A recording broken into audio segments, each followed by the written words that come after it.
And showtime. Ladies and gentlemen, welcome to another episode of the ChannelPro 5-Minute Roundup. A look at news, trends, and tips for the SMB channel in 5 minutes or thereabouts. My name is Rich Freeman. I'm executive editor of the ChannelPro Network. I am also a co-host of this program. I am joined this week and every week by your other co-host, Eric Simpson, a business transformation and improvement consultant for MSPs and other IT providers. Eric, how you doing? I'm doing pretty good this week, Rich. As you can see, I made good on my promise to self-administer a haircut to myself, and it'll do. It'll do. Freshly shorn. It worked. It worked, and it's a heck of a lot cheaper than my last haircut, I'm sure. Oh, yeah, and the ones I'm used to getting. But hey, you know what? We do what we have to do in these unusual times. Isn't it true? Isn't it true? Well, here's what we need to do. We need to dive into our top story of the week here, which comes to us as Microsoft has just wrapped up its annual Inspire Partner Conference that took place 100% online this year for all the obvious reasons. But there's been a lot of Microsoft-related news, including an interesting story out of Lenovo. So Lenovo, folks, has entered the managed services business. They are now offering a managed Microsoft 365 service that Lenovo resellers can resell onto their customers. Two different tiers of the service. In one, you get one-time help with things like data migration, onboarding configuration, etc., plus ongoing 24/7 help desk support. In the next tier up, you also get endpoint management, so hardware support from Lenovo. In both those cases, it's actually Lenovo delivering the services directly to the customer, and it's, as far as I know, not on a white label basis, but they are doing that in conjunction with and through their partners. Now, it's interesting from certainly my perspective for a hardware maker to be getting into the managed services business and to be doing it in relation to a cloud application. You know, all the big hardware manufacturers have services, and they've been doing that for a long time, but typically that's hardware-related support. This is, as far as I can think of, this is the first time I've seen one of the big hardware makers just purely get into a software support kind of service and do it in a managed service kind of way. And what they're emphasizing is for their resellers out there, for the channel partners out there who are primarily reselling hardware and are interested in developing a managed services aspect to their business, this is actually a relatively quick and easy to go about doing that. If you don't have the time or the money or the patience, to hire people and implement tools and really build a managed services practice from within, here's something packaged that you can essentially resell to at least get yourself started and get some recurring revenue coming into the business. So interesting opportunity for some channel pros out there in that regard, and certainly very interesting to see Lenovo get into the software support, managed support business. Yes, and the word interesting there twice at the end. I will reinforce it. Very interesting, Rich. It's, it is kind of, as I've continued to think about this new development in the story, there's a couple of ways I'm looking at it. Number one, a seasoned MSP, probably wouldn't see that as a very attractive or viable option if they're already managing, clients' infrastructure and users and are probably already selling or reselling Office 365 through, distribution or direct if they're CSPs and maintain that relationship with Microsoft. So it does kind of, as I've continued to reflect on it, does kind of smack as a play right for those folks that are more transactional reseller type of providers who, may see this as a first step toward entry into, managed services transformation or so. And then I think the other side of the coin that, or the other side of the, of my pondering leads me to think that, who are Lenovo's, biggest competitors in this area. There's a lot of vendors that provide, outsourced type of support services for MSPs, help desk, knock services, and other things. So it will be interesting to see how this develops and how much the concern of the reseller channel or the MSP channel would be to kind of introduce a formerly known as a hardware manufacturer directly into the client relationship. So a couple of interesting aspects to the story here. And it is an interesting point. You're absolutely right, obviously, that there are plenty of companies out there that do outsourced help desk, for example, for companies that want to get into managed services that way. And the interesting contrast between those services and this is that, you know, what Lenovo has rolled out this week or introduced this week is very specific to Microsoft 365. So, I mean, it is truly just putting your toe in the water if you're interested in managed services, because it's just that one cloud solution that your SMB customers are going to be running on Lenovo hardware that you're involved in. And these other services are more across the board. So maybe that's the distinction there is the people who are most apt to be interested in something like this Lenovo service are really just sort of testing the waters or just looking for a small incremental source of recurring revenue, as opposed to really kind of getting serious about making an entry into managed services, and in which case they could potentially, to get a service up and running quickly, do that in conjunction with a more broad-based outsourcer. Yeah, it is very, very interesting. And, again, time will tell. It's almost like, you're serving, you're a restaurant owner and you're serving a meal to your diner, and you're cooking everything on the plate except for maybe the green beans. so you're getting the green beans from Lenovo in this case, right? So it's a little interesting. I mean, we'll see what happens. It's and then is that kind of the first step? Is there an expansion strategy there for Lenovo, or are they just taking an opportunistic perspective on this transition that we're seeing? More and more folks moving to Microsoft Cloud and Office 365 and things like that. So we'll keep tabs on that for sure, right? Yeah, absolutely. Those are all good questions. Well, you know what? There are so many things like going out for haircuts that we've had to kind of put on hold here in the coronavirus era. But your tip of the week, Eric, has to do with something that people cannot put on hold. Stay-at-home orders, pandemic, or whatever.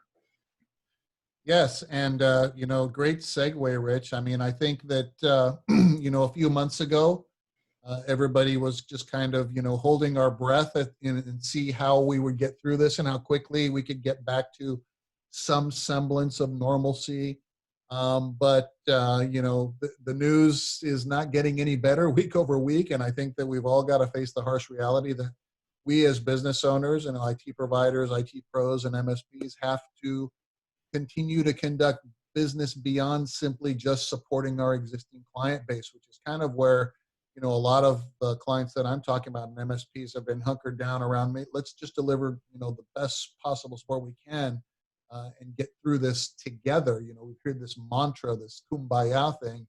But hey, team, as the situation continues to not get better but get worse, we need to get back to our sales efforts. And so waiting for things to get to a point where we can go out and have live in-person sales calls, it's probably farther away in the future than any of us would like to have hoped or thought we would be at this point anyway. So a lot of my partners, Rich, are making that transition to doing sales calls with new prospects over video conferencing platforms. And guess what? They're being successful at it. I mean, end clients still need services. They still need to shore up their security. They still need support. They still need, IT services and specializations. And guess what? They're out there looking for these things, but nobody's going to come in and have a sales call live unless you really, really, really want to avoid all directions and guidelines from medical experts and the CDC. So we're doing these they're getting more used to these platforms. They're conducting their own meetings through these platforms. Hey, the next evolution is we're going to do sales through these platforms as well, and we're going to do QBRs through these platforms, and we're going to do all of these other things because that is the way that things work now. And the next normal will, in my opinion, include more of that. I mean, I think it'll make it easier, as a result of what's happening now later, to have sales engagements, even after things get back to the point where we're, released from our pens and cages, to do those kinds of sales calls and initiatives. So if you're not already moving that direction, team, let's go. Let's go. Time waits for no one. Yeah, that it's more important than ever to keep money coming into the company, and that obviously means signing new customers. But people are doing this because they have to do it already, and it's proving to be effective. And we may even have spoken about this in the program before, but just a few weeks ago, I was talking to an MSP who had just signed a new customer up, and they couldn't meet in person, and so they did it online, and that worked perfectly fine. And the guy was telling me, this is a new client sort of at the edge of what I consider my territory. It would have been a 3-hour drive to go out there. And then you're on site for an hour or two, 3-hour drive to come back. And as it turned out, we just spent the hour or two online on Zoom or whatever it was. We signed the deal. The customer's happy. We are perfectly well equipped to support this person from afar. And the MSP was thinking to himself, why am I limiting myself to people who are a 3-hour drive away at this point? Why not go out to 5 hours, 7 hours away? So I mean, rethinking the way that you approach the sales process, even if it does turn out to be something that you don't have to do indefinitely, can actually help you expand your region, your geography, your sales territory in an interesting way. And just as the world is discovering that remote work actually is doable at a business, so too is remote selling. Yeah, Rich, great point. It really does, blur the lines between what we thought was our geographic territory, right? I'm delivering service remotely. I'm supporting remote workforces. Why does it need to be within driving distance unless, that I want to do on-site? I mean, adjust your approach if that's, if you want to expand and just deliver those remote services, we talked briefly on a recent program as well, Rich, about co-managed IT and the opportunity that these MSPs are seeing now to sell more of these services into more non-traditional infrastructures, like internal IT manages the infrastructure, but everybody is now remote. So those internal IT departments aren't equipped to support remote workforces and set them up and do all that. They don't have the platforms. They're not trained and wired to do that. They won't have the licensing. They certainly don't have the remote monitoring and management tools to be deployed. So we're seeing this opportunity for astute business owners to take advantage of this. And in fact, you mentioned an MSP you spoke with. I have a current MSP consulting client today that signed 3 new agreements last week, doing it all over Zoom. So yeah, I mean, this is, I think it's a foreshadowing of, as you say, I mean, making us think differently in terms of where our geographic boundaries are. I mean, if you can sell remote support and remote service desk, and as more and more business owners move more and more of their business processes to the cloud, it just makes it that much easier. I mean, when we can drop ship hardware and have somebody plug it in at the remote location and remote in and set up someone's profile, I mean, that's getting us closer and closer and closer to truly no touch managed services. Yeah, well, and we were talking on the program some weeks back about a zero-touch installation networking product that you could just ship out to somebody, 5-7 hours away by car, and they plug that in, they plug the PCs in, and you can do the rest of it for them. So yeah, as more and more business moves into the cloud, the ability to think bigger about who your potential market is only grows. Absolutely. You heard it here first, folks. We're breaking these stories about these appliances that you can drop ship. They plug it in, you get in there, you can drop ship the hardware, and then you can provide these remote solutions. But the first step is to sell and adjust your thinking around how you sell. Use these video conferencing platforms. They are becoming the next normal. Business owners are used to it now. They're drinking the Kool-Aid, so let's take advantage. Now, we've got time for just one more story here, and maybe you do find it a little bit frustrating that you can't go out the way you used to and sit down face to face with customers. I mean, I think a lot of us enjoy those face to face meetings. You maybe enjoyed going out and getting a haircut now and again when you choose to, or just go out to eat at a restaurant or something like that. We're all dealing with a lot of frustrations in terms of things that we used to do and can't do right now, and what better way maybe to just let all that stressful frustration out than to let out a huge, big, loud scream? And if you want that scream to really have maximum impact, why not let it out in a enormous canyon in Iceland? Our friends in Iceland, the Iceland Tourism Board actually, has come up with a service to help with exactly that. What you do is record your scream, you send it over the internet to Iceland, and they will broadcast it for you in an Icelandic canyon and really, really get some impact for you. A timely, helpful mental health service from Iceland. The creativity of these marketing geniuses all over the world never ceases to amaze me. The tourism board is coming up with new ways to introduce you to Iceland so that maybe when we can visit in real life, we might want to go to that canyon that we've screamed in before and maybe do it for real.